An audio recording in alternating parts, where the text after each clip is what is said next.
Hello दोस्तों, नमस्कार। आप सभी का स्वागत है आपके यूट्यूब चैनल पर। जैसा कि आप सभी को पता ही है, एलडीसी के एग्ज़ाम में मात्र अपने पास 45 दिन ही बचे। इन 45 दिनों में हमारी साइंस को लेकर क्या स्ट्रैटेजी होनी चाहिए, कैसे उसको पढ़ा जाना चाहिए, कैसे उसके मॉक टेस्ट लगाने चाहिए, उन सभी के बारे में आज हम पढ़ेंगे। और यदि किसी ने बिल्कुल स्टार्ट भी नहीं किया साइंस, तो भी उसको कैसे पढ़ना चाहिए और लास्ट टाइम पे 45 दिनों के अंदर उसको कैसे कवर करके पूरे में से पूरे मार्क्स लेने साइंस के अंदर बहुत आसान। क्योंकि बिल्कुल डायरेक्ट क्वेश्चन पूछे जाते हैं, दैनिक जीवन में उपयोग किए जाने वाली चीज़ों से ही क्वेश्चन आते हैं और आसान लेवल के ही क्वेश्चन आते हैं। उनको डील करके अपने जो एलडीसी का स्कोर उसको बेहतर किया जाए। जैसा कि आप सभी को पता ही है, एलडीसी के अंदर 2 ही एग्ज़ाम होते हैं, पेपर 1 और पेपर 2।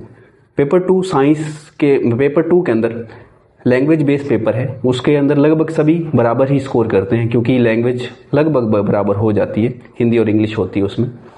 जो पेपर 1 है उसके अंदर जिसका बेहतर स्कोर होगा वो कहीं ना कहीं फाइनल सिलेक्शन उसी का होता है। तो अपनी साइंस को कैसे बेहतर किया जाए और फाइनल सिलेक्शन लिया जाए, इसी चीज़ को हम इस वीडियो के अंदर समझेंगे। तो शुरू करते हैं। जैसे एलडीसी के अंदर अपने 45 दिन ही बचे। कितने दिन बचे? 45 दिन। और इस 45 दिनों की हमारी स्ट्रैटेजी क्या होनी चाहिए, और जो उसका सिलेबस है आप सभी को पता है कि बोर्ड ने सिर्फ मात्र आपको 10 की पॉइंट्स दिए हैं। 10 पॉइंट दे दिए हैं आपको। उस पॉइंट्स के अंदर आपको सिर्फ कीवर्ड्स दिए हैं।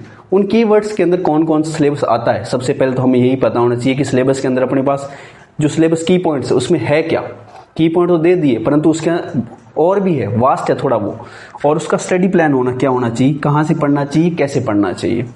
वैसे तो मैं इस चैनल पे सारे की पॉइंट्स को, मतलब जो 10 की पॉइंट्स है उसको अच्छे से करवाऊंगा, और उनके की पॉइंट्स के अंदर भी सब की पॉइंट्स हैं उनको भी अच्छे से समझेंगे अपने, कि कैसे ये करवाया जाना चाहिए, कैसे होना चाहिए और कैसे उसके क्वेश्चंस बनते हैं। उसके ऊपर बहुत ही महत्वपूर्ण रहेगा ये, क्योंकि ये क्वेश्चंस मैं डायरेक्टली एनसीईआरटी से और जो पीवाईक्यू हैं, प्रीवियस ईयर्स क्वेश्चंस हैं, उनसे बनाऊंगा। उससे कि आपके लिए बहुत ही महत्वपूर्ण हो जाएंगे। और लास्ट में जब अपने पास जब एग्ज़ाम होगा तो आप यकीन करेंगे, यकीन नहीं मानेंगे कि ये कैसे क्वेश्चंस आ गए, कहाँ से क्वेश्चंस आ गए, और वो क्वेश्चन कहाँ से आएंगे, ये यहाँ से आएंगे, इस बोर्ड से आएंगे सारे क्वेश्चंस। क्योंकि ये सारे अपने कहीं ना कहीं अपने पहले देख लेंगे, समझा दूंगा मैं।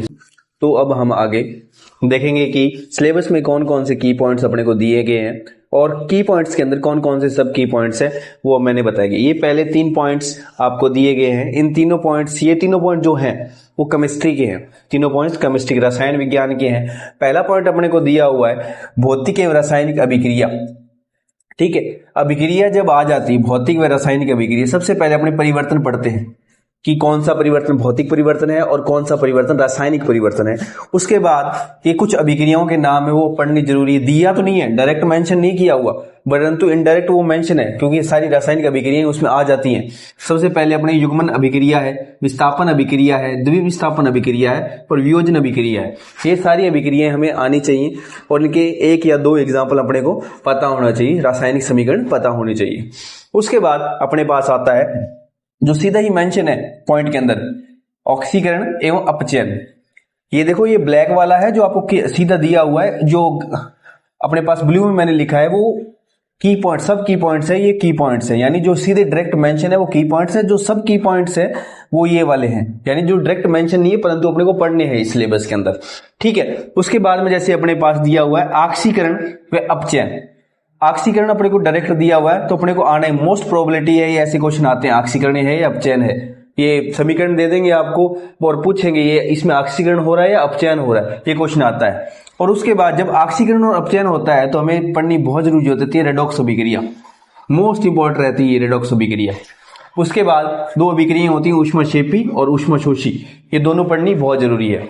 उसके बाद में अपने पास डायरेक्ट मेंशन है उत्प्रेरक।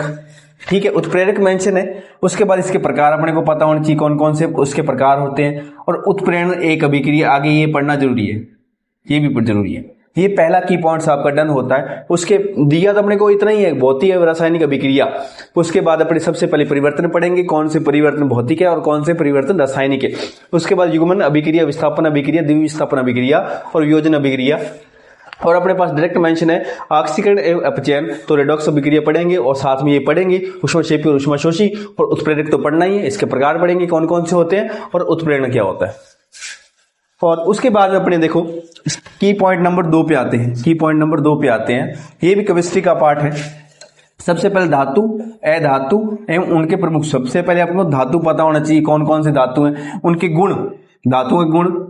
उसमें सक्रियता श्रेणी, यानी कौन सी धातु कितनी सक्रिय है, ये सक्रियता श्रेणी होती है। सीधा क्वेश्चन आएगा इसमें से कौन सी धातु सबसे ज्यादा सक्रिय है, सीधा सक्रिय श्रेणी से क्वेश्चन आता है, ठीक है। उसके बाद अधातु, अधातु में भी आपके इसके गुण पता होने चाहिए, कौन कौन सी अधातु। ऐसे क्वेश्चन आएगा कि कुछ आपको प्रतीक दे दिए जाएंगे, उसमें से पूछा जाएगा कि इसमें से कौन सी अधातु है, ठीक है। तो ऐसे क्वेश्चन आ सकते हैं, इसके प्रकार आपको पता होना चाहिए, ठीक है। और इनके प्रमुख यौगिक, जब प्रमुख यौगिक आ जाए तो लगभग सारा टॉपिक ही पढ़ना जरूरी बन जाता है। उसके बाद इनके धातु क्रम या जो विधियां हैं, जो छांटने की इनकी विधियां हैं वो पता होनी चाहिए अपने को। और इसके जो प्रमुख एयस्क, मोस्ट इंपॉर्टेंट कैसे है भाई, यहां से सीधा क्वेश्चन आएगा कि पर इस धातु का जैसे एल्यूमिनियम का बॉक्साइट होता है, ठीक है, ये आपको पता होना चाहिए। सारे अलग अलग धातुएं हैं, उनके जो एयस्क हैं वो अपने को पता होने चाहिए, कौन कौन से एयस्क होते हैं।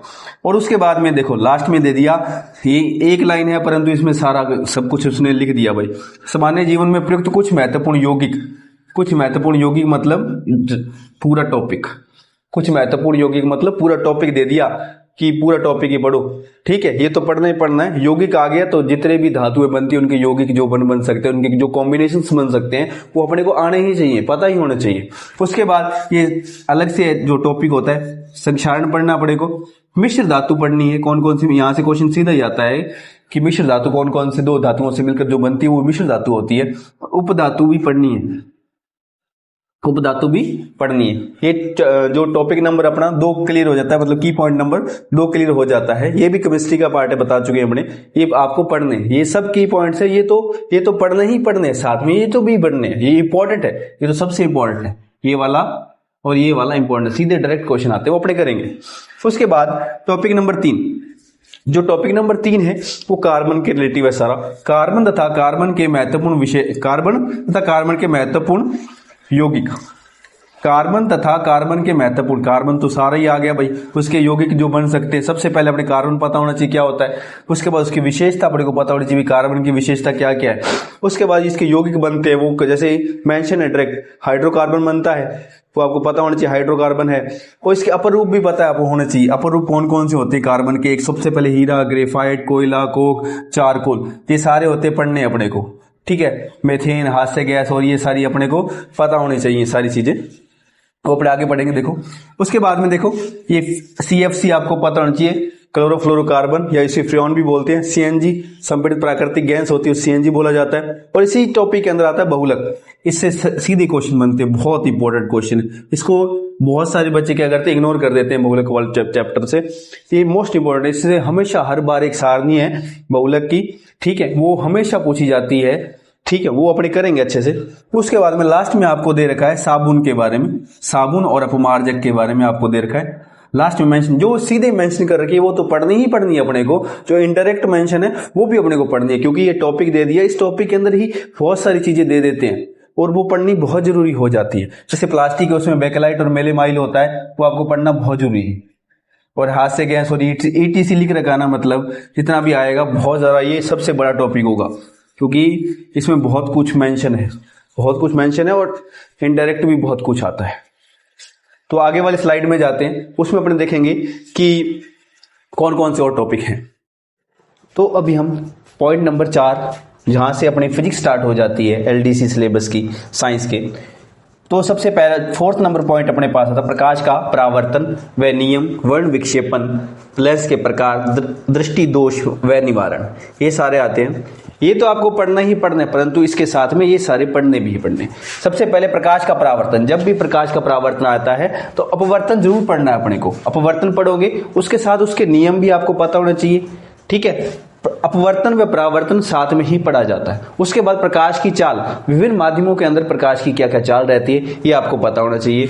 उसके बाद में आपको अपवर्तन व परावर्तन के उदाहरण, यानी उदाहरण आपको पता होना चाहिए। जैसे तारे टिमटिमाते हैं, क्यों टिमटिमाते हैं, अपवर्तन के कारण या परावर्तन के कारण, ये उदाहरण है इसके, ठीक है। उसके बाद में आपको लेंस के प्रकार आपको पता होना चाहिए भाई। लेंस के प्रकार, लेंस किसे कितने प्रकार के होते हैं, उत्तल व अवतल होते हैं, ठीक है। लेंसों के उपयोग, लेंस का उपयोग कौन कैसे कैसे होता है, जैसे साइड मिरर होता है जो वाहनों के, उसमें किसका उपयोग किया, किस लेंस का उपयोग किया जाता है, ठीक है। और ये सारी चीजें इसके प्रकार है और उपयोग है। उसके बाद लेंस सूत्र, लेंस सूत्र बहुत जरूरी है क्योंकि न्यूमेरिकल आते हैं एलडीसी के अंदर, न्यूमेरिकल भर भर के पूछे जाते हैं भाई कई बार तो, ठीक है। तो वहां पे लेंस सूत्र आपको बहुत काम आएगा, ठीक है। उसके बाद अपने बात करते हैं वर्ण विक्षेपण की। वर्ण विक्षेपण भी आपको अच्छे से करना है, जैसे प्रिज्म का उपयोग करके वर्ण विक्षेपण होते हैं, वो सारी चीजें, ठीक है। उसके बाद यहां तक हो गया। प्रकाश की चाल होगी विभिन्न माध्यमों में, किस जैसे निर्वात में ज्यादा है या उसमें ज्यादा है, वो आपको सीक्वेंस आगे पढ़ेंगे अपने। फिर उसके बाद पूर्ण आंतरिक परावर्तन। पूर्ण आंतरिक परावर्तन क्या होता है, ये बहुत इंपॉर्टेंट है भाई। इसके उदाहरण प्रकाशिक तंतु वगैरह इसके उदाहरण होते हैं, ठीक है। उसके बाद प्रकीर्णन आपको पढ़ना है, इसके अंदर प्रकीर्णन पढ़ना है। और लेंस ये जरूरी है, बहुत जरूरी, बहुत इंपॉर्टेंट। जो लेंस होते हैं ना उत्तल व अवतल, उनके अलग अलग स्थिति के आधार पर अलग अलग प्रतिबिंब का निर्माण होता है। ये डायरेक्ट क्वेश्चन आता है, यदि बिंब सी व एफ के बीच में है तो प्रतिबिंब कहाँ बनेगा, कैसा बनेगा, छोटा बनेगा, बड़ा बनेगा, आभासी होगा या वास्तविक होगा, ये पूछा जाता है। तो ये बहुत जरूरी है। दो सारनियां होती हैं लेंस के लिए, वो अलग अलग पढ़े, सारणी के माध्यम से अच्छे से बना के उसके नियम पढ़ेंगे, ठीक है। उसके बाद में अपने को क्या करना है भाई, दृष्टि दोष। क्या है दृष्टि दोष, मतलब जो है जैसे अपने स्पेक्स लगते हैं तो उस वो कौन सा लेंस का उपयोग किया जाता है, किस दोष के अंदर किया जाता है, वो आपका दृष्टि दोष होता है, ठीक है। और उसमें निवारण होता है। दृष्टि दोष के अंदर क्या होता है कि जो अपने बनता है, मतलब रेटिना पे जो प्रतिबिंब बनता है आगे पीछे बनने लग जाता है, उस आधार पर अपने निवारण किया जाता है उत्तल या अवतल का उपयोग करके लेंस का। उसके बाद दर्पण बहुत जरूरी है भाई, दर्पण भी पढ़ना जरूरी है, समतल दर्पण, गोलीय दर्पण, ये सारे पढ़ेंगे। और मानव नेत्र भी पढ़ना जरूरी है, मानव नेत्र भी पढ़ना। ये फिजिक्स का बहुत जरूरी भाग है, इससे क्वेश्चन अक्सर बन जाते हैं, लगभग 2 से 3 क्वेश्चन पक्के आते हैं इससे हमेशा ही, ठीक है। ये 4th चैप्टर पॉइंट नंबर 4 है, इसके अंदर ये आपका फिजिक्स का ये दे रखा है। उसके बाद चैप्टर पॉइंट नंबर 5 आ जाता है, ये भी फिजिक्स का है, विद्युत धारा। बहुत ही जरूरी है, अच्छा मतलब इसमें पूरा कुछ लिख रखा है वैसे जो जो दिए जाते हैं, परंतु ये इसके अलावा अपने को ये भी पढ़ना है, विद्युत धारा आपको पढ़नी है, ठीक है। ओम का नियम पढ़ना है, विद्युत सेल के बारे में पढ़ना है, फैराडे का चुंबकीय प्रेरण होता है, विद्युत चुंबकीय प्रेरण सिद्धांत, वो भी पढ़ना है। विद्युत जनित्र भी पढ़ना है, विद्युत मोटर घरों के में जो विद्युत के संयोजन किए जाते हैं वो कैसे किए जाते हैं वो भी पढ़ने हैं। उसके बाद विद्युत युक्तियां, जो विद्युत युक्तियां हैं वो भी पढ़नी है आपको, ठीक है। उनकी कार्यविधि पढ़नी है और जो सावधानी अपनी बरतनी चाहिए, शॉर्ट सर्किट वगैरह ना हो जाए, वो भी पढ़ना है, ठीक है। ये आपको दिया हुआ डायरेक्ट। जो इनडायरेक्ट दिए हुए चीजें वो है, सबसे पहले एसआई मात्रक, जो एसआई मात्रक है वो आपको आना ही चाहिए। सबसे पहले आवेश का एसआई मात्रक, विद्युत का आवेश, विद्युत धारा का एसआई मात्रक, ठीक है। आवेश के बारे में पढ़ना है, ठीक है। उसके बाद कूलाम का नियम, ये इसमें डायरेक्ट नहीं दिया हुआ, इनडायरेक्ट आपको पढ़ना है कूलाम का नियम, ठीक है। विद्युत फ्लक्स के बारे में पढ़ना है आपको, ठीक है। जो प्रतिरोधों का संयोजन होता है श्रेणी क्रम और समांतर क्रम के अंदर होता है, वो कैसे जोड़े जाते हैं वो आपको पढ़ने हैं। विद्युत शक्ति के बारे में बहुत जरूरी है भैया, बहुत इंपॉर्टेंट है, विद्युत शक्ति के बारे में पढ़ना है, जरूरी है। उसके बाद में जूल का जो नियम है, जूल का नियम बहुत इंपॉर्टेंट है, जूल का नियम पढ़ना है। तापन तंतु, ठीक है, तापन तंतु जो शॉर्ट सर्किट से अपने को बचाता है, उसके बारे में भी पढ़ना है। ये सारी चीजें आपको पढ़नी है, ठीक है। ये अपने पास ये सीधा कुछ दे रखा है, बहुत इनफ दे रखे हैं, परंतु ये भी पढ़ना ही पढ़ना है। जब भी मैं इससे स्टार्ट करवाऊंगा, अभी बहुत जल्द ही आपके इस चैनल पर सारी वीडियो जितने भी टॉपिक है, टॉपिक वाइज वीडियो मिलेगी, यानी की पॉइंट के वाइज।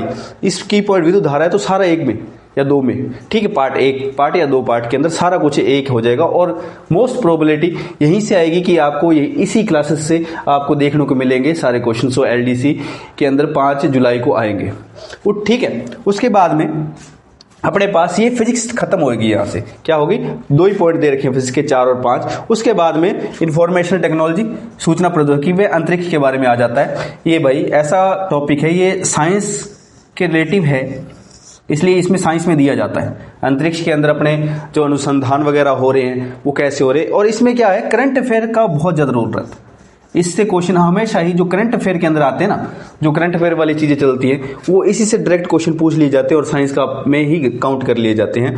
तो ये करंट अफेयर के रिलेटिव है। तो भी अपने बताते हैं इसमें क्या है, भारत का अंतरिक्ष अनुसंधान मतलब कैसे हुआ, कौन कौन से मिशन अपने किए हैं, कहाँ कहाँ पे अपने स्पेस स्टेशन वगैरह है, स्पेस स्टेशन नहीं जहाँ पे अंतरिक्ष अनुसंधान केंद्र वगैरह है, ठीक है, वो आपको पढ़ने हैं। जो इसके इसमें एक रह गया था एसी दिश धारावाहिक, वो इसी के अंदर काउंट था। उसके बाद क्या है, जो इसरो है, इंडियन स्पेस रिसर्च ऑर्गेनाइजेशन, उसके अध्यक्ष कौन कौन से रहे हैं, पहले कौन सा था, अब कौन से नंबर का है, वर्तमान कौन सा है, उससे पहले कौन सा था, ये आपको पता होना चाहिए। उसके बाद जो प्रमुख मिशन है अपने, जो प्रमुख मिशन रहे हैं अभी तक अपने, जो प्रमुख आदित्य L1 वगैरह है, मंगलयान वगैरह, चंद्रयान है, ये सारे मिशन आपको पता होने चाहिए। PSLV और GSLV के बारे में पता होना चाहिए। जो रॉकेट लॉन्चर होते हैं ना, अपने रॉकेट को लॉन्च करते हैं, उनके लिए जो व्हीकल्स होते हैं वो PSLV GSLV होते हैं, ठीक है। ये अपने अंतरिक्ष अनुसंधान के अंदर आते हैं। ये करंट अफेयर का रेटिव बहुत ज्यादा है। इसमें करंट अफेयर जो है वही बहुत ज्यादा रोल करता है, रोल रखता है। जैसे मतलब 6 महीने के अंदर जो इंपॉर्टेंट इवेंट्स हुए हैं अंतरिक्ष के अंदर, वो आप एक बार देख लेना, उसी से क्वेश्चन बनेंगे, ठीक है। उसके बाद में कार्यक्रम, जो भी अपने ये इंफॉर्मेशन टेक्नोलॉजी, इसमें जो क्या है कि जो इंफॉर्मेशन टेक्नोलॉजी यानी इंटरनेट वगैरह का यूज करके जो साइंस का उपयोग किया जाता है, उसमें इंफॉर्मेशन टेक्नोलॉजी, जैसे सूचना प्रौद्योगिकी बोलते हैं, जैसे AI मॉडल कौन कौन से यूज हो रहे हैं, AI कौन कौन से हो रहे हैं, इसमें क्या क्या नई चीजें हो रही हैं, अनुसंधान क्या क्या हो रहे हैं, वो सारी चीजें इसी के अंदर आती हैं। ये आपके पास ये अलग अंतरिक्ष स्पेस वाला अलग टॉपिक है, ये दोनों फिजिक्स के पार्ट हैं दोनों, ठीक है। तो आगे देखते हैं भाई, आगे अपना 7वां नंबर कौन सा है। तो यहाँ से अपने बायोलॉजी स्टार्ट होती है। LDC जो सिलेबस अपने दे रखा है, वहाँ से जो पॉइंट नंबर 7 है, वहाँ से अपने पास बायोलॉजी स्टार्ट हो जाती है।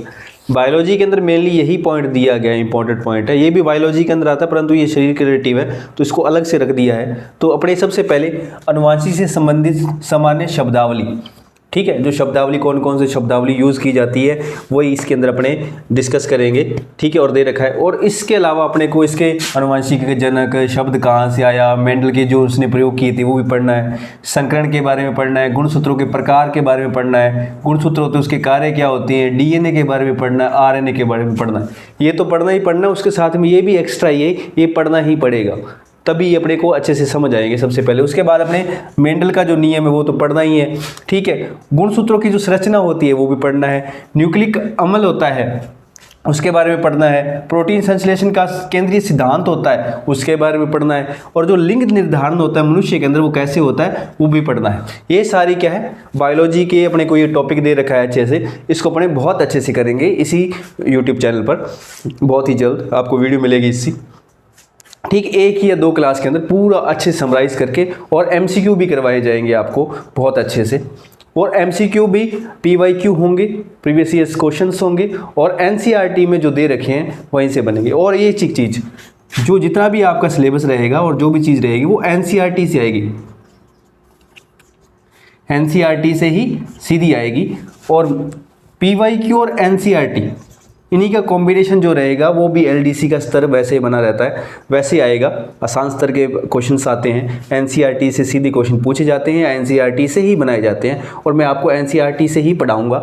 और उसका जो PYQ है, RPSC और RSSB की जितने भी PYQ वो भी आपको अच्छे से शॉर्ट और लॉन्ग वीडियो के माध्यम से मिलते रहेंगे टाइम टू टाइम, ठीक है। ये आपका बायोलॉजी का पूरा टॉपिक हो गया है। उसके बाद अपने पर्यावरण के रिलेटिव कुछ आ जाते हैं, पर्यावरण अध्ययन और जैव प्रौद्योगिकी। पर्यावरण अध्ययन के सबसे पहले अपने क्या पढ़ना है, वायुमंडल के बारे में पढ़ना है, जैव मंडल के बारे में पढ़ना है, और पारिस्थितिकी के बारे में पढ़ना है। ये तीनों पढ़ने ही हैं। उसके बाद में अपने को पारिस्थितिकी तंत्र के बारे में पढ़ना है, इसकी संरचना कैसी होती है, इसके कार्य कैसे होते हैं, ये आपको पढ़ना है। और कुछ सामान्य रूप से आप पढ़ के आए होगे पहले, फास्फोरस, नाइट्रोजन व कार्बन चक्र होते हैं, अलग अलग चक्र होते हैं, इनके बारे में अपने को पढ़ना है। इनसे क्वेश्चन आ जाता है कभी कभी। उसके बाद में जैव प्रौद्योगिकी में क्या होता है भाई, जैव प्रौद्योगिकी में जीवों के रिलेटिव जितने भी विकासात्मक कार्य हुए हैं, विकासात्मक नई चीज़ें हुई हैं, वो सारी चीज़ें जैव प्रौद्योगिकी के अंदर आती हैं। जैसे क्लोनिंग होगी, जेनेटिक इंजीनियरिंग होगी, जीन थेरेपी होगी, ये सारी चीज़ें आती हैं। ये मोस्ट ऑफ द टॉपिक जो करंट में जो चीज़ें चलती होती है ना, करंट में जब ये चीज़ आती है भाई ये विकास हुई है, ये चीज़ हुई है, अखबार में जो चीज़ें आती है वहीं से क्वेश्चन बन जाते हैं, एग्जामिनर वहीं से क्वेश्चन बनाता है अक्सर, जैव प्रौद्योगिकी के रिलेटिव क्वेश्चन जो बनते हैं, जैसे क्लोनिंग, जेनेटिंग, और ये तो आपको दे रखा है। वैसे करंट का रहेगा इसमें, वैसे में करंट के जो वेटेज रहेगा आपके टॉपिक से डायरेक्ट लिंक आउट होता होगा, कम से कम 6 से लेके 8 महीने का मैं ये निकाल के आपको यहाँ पे बताऊँगा सारा। उसके बाद में जो टॉपिक नंबर 9 आता है, जंतुओं तथा पादपों का आर्थिक महत्व। जो आर्थिक, इसमें सीधा ये दे रखा है भाई, आर्थिक महत्व दे रखा है, इनका क्या आर्थिक महत्व होता है, क्या करते हैं। इसमें एक चीज़ और कर देना, जैसे जंतु होते हैं और जो पादप होते हैं मेनली, और जंतु होते हैं, उसमें ये पूछा जाता है, हमेशा पूछा जाता है, रेशम पालन को क्या कहा जाता है, मधुमक्खी पालन को क्या कहा जाता है, अंगूरों की खेती होती है उसको क्या कहा जाता है। ये सारी चीज़ें हमेशा ही ये क्वेश्चन आता है वहाँ से। और जो इनके वनस्पतिक नेम होते हैं, नाम होते हैं, वो आपको जरूर याद रखने। इनके वनस्पतिक नाम क्या होते हैं, क्या महत्व है इनका, क्या कौन सी औषधियाँ कहाँ पे उपयोग किया जाता है, वो सारी चीज़ें आपको अच्छे से करनी है। उसके बाद में जैसे आर्थिक महत्व भी इसका है कि आर्थिक कहाँ पे इनका वो चीज़ अपने को काम आती है। उसके बाद में अपने टॉपिक नंबर 10 पे आते हैं, रक्त समूह। बहुत ज़रूरी भाई, इंपॉर्टेंट ही कर लेना इसको, कुछ करो ना करो, इससे आपको 3 क्वेश्चंस 22 में से या 23 में से 3 क्वेश्चन इससे मिलेंगे, कम से कम 3 क्वेश्चन मिलेंगे, क्योंकि सबसे ज़्यादा क्वेश्चन यहीं से बन सकते हैं और डायरेक्ट क्वेश्चन बन सकते हैं। बिल्कुल आपको वैसे अच्छे से करोगे तो 2 से 3 क्वेश्चन अच्छे से हो जाएंगे, वैसे आपको बहुत अच्छे से यहाँ पे करवाया जाएगा।